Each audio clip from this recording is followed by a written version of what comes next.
Olá, eu sou o Petrus Biasi, sou o historiador da Galeria Paiva Frade e hoje eu venho, nesse lugar lindo, falar um pouco sobre o leilão dos dias 8 e 9 de março, que terá peças do início do século XX, os tão famosos loucos anos 20, com mobílias de época, metalwork, cerâmicas, vidros artísticos de Gallet, Daum e Nancy, e ícones do Art Nouveau e Art Deco, com esculturas de bronze e marfim de Chiparros, Ferdinand Pré e Alonso. Os anos 20 são sempre retratados como os anos de grande euforia e prosperidade. Nesse vídeo eu vou comentar um pouco de o porquê essa década é vista como os anos de festa. Os anos de ouro na Alemanha, chamado Golden Years, os Roaring Twenties nos Estados Unidos e os loucos anos 20 no Brasil. Durante todos os outros períodos históricos, podemos dizer que foram marcados por eventos importantes como guerras, revoluções e melhorias técnico-científicas. Durante o século XX, as mudanças aconteceram muito mais rápido do que em qualquer outro período histórico. Assim, separamos o século XX por décadas, e a década de 20 e 30 formatam esse período de bon vivance. Mas a década de 20, que antecede os governos totalitários e o militarismo da década de 30, e sucede o final da Primeira Guerra Mundial. Na primeira década do século XX, vê-se um período de grande desigualdade social e tensões na Europa, o que culmina na Primeira Guerra Mundial. A Primeira Guerra cria na Europa uma tremenda desordem social e econômica, e com a escassez dos recursos, a Europa termina seus conflitos sem uma estrutura mínima para sequer se reerguer. Com isso, os Estados Unidos, longe do conflito e com uma indústria bem formatada, passa a fornecer tudo aquilo que a Europa não tinha, iniciando um período de superprodução. Quando falamos da efervescência cultural dos anos 20, é a isso que nos referimos, ao final de uma era melancólica e ao início de uma grande explosão econômica, onde passa-se a produzir muito e consumir muito. Uma vez que as necessidades básicas da Europa foram supridas, as grandes potências passam a consumir outros itens, os perfumes, as bebidas e os automóveis. Com o alto consumo e produção, aumentam-se os empregos, a renda e, é claro, o preço dos produtos cai. Isso caracteriza uma farta era de crescimento econômico, juntamente com a liberdade cultural e moral. As mulheres, que durante a guerra trabalhavam com os homens, não querem mais uma retração de direitos e passam a lutar pela manutenção deles.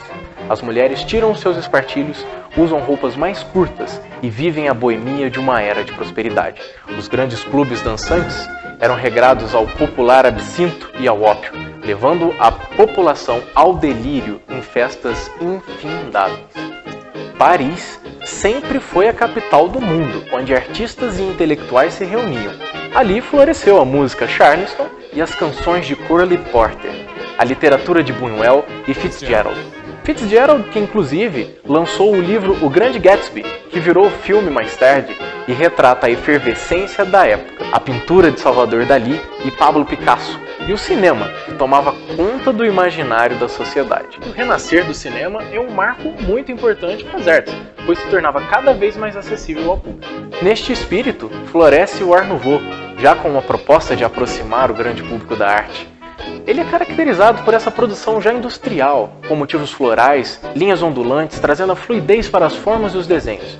Esse estilo, já incorporado nas artes e na arquitetura, é incrementado quando, no começo dos anos 20, Carter descobre o túmulo de Tutankhamon, no Vale dos Reis, causando a chamada egiptomania. Um grande fascínio pelo Antigo Egito atinge a Europa e ressuscita a moda egípcia, influenciando as artes e a sociedade. As mulheres passam a usar um cabelo mais curto e os olhos delineados, com cores como o azul e o dourado, além de penduricalhos nos vestidos tubinho. Nesta mesma época surgiu o Art Deco, com a mesma proposta de aproximar a massa da arte, agora decorativa e com linhas mais dinâmicas e curvas dotadas de um quê bem futurista. E esse estilo fez um enorme sucesso no Brasil, o Brasil que participava da euforia dos anos 20 já em 1919, com o Carnaval Triunfante, que comemorava o fim da epidemia da gripe espanhola na capital do Rio de Janeiro. Grandes marcos da arquitetura Art Deco são construídos nesse período, como por exemplo o grande Copacabana Palace, na praia de Copacabana, e o conhecido Cristo Redentor, no alto do Morro do Corcovado. Ainda no Rio de Janeiro, na Praça Paris, o moderno prédio da Mesbla e o Biarritz. E também este incrível conjunto arquitetônico em São Lourenço, sul de Minas, que estamos gravando hoje, o nosso querido e histórico Hotel Brasil. Na década de 20, temos também o nascimento da primeira artista a ganhar uma popularidade internacional, Carmen Miranda. Essa linda luso-brasileira faz com que os olhos do mundo se voltem para o Brasil. O Brasil, nestes anos loucos, tem a sua capital modernizada, com grandes bulevares, recebe nas Olimpíadas a sua primeira medalha olímpica e comemora o centenário da independência do país, na ocasião da Grande Feira Mundial no Rio de Janeiro, onde o país se mostra moderno e ligado aos grandes avanços da época. A Feira Mundial era um evento esperado em todo o mundo. Era o principal meio de veiculação de notícias sobre os grandes avanços e sobre a modernidade dos países. É claro, não poderia deixar de falar da Semana de Arte Moderna, que acontece entre esse núcleo intelectual e artístico em São Paulo, que, dotado do espírito de irreverência dos anos 20 e independência, criam uma semana de escândalos artísticos. Realmente, os anos 20 foram os anos que mudaram a estética no Brasil e no mundo, e vemos reflexo de toda essa modernidade até os dias de hoje. O Art Deco ainda é sinônimo de modernidade e sofisticação, e as esculturas de chiparros e os vidros de galê ainda são os mais procurados e colecionados no mundo. Os modernistas ainda não foram menos irreverentes que os nossos artistas contemporâneos, e todo o resplendor dos anos 20 aguarda você nesse leilão dos dias 8 e 9 de março. Eu aguardo você lá. Um abraço.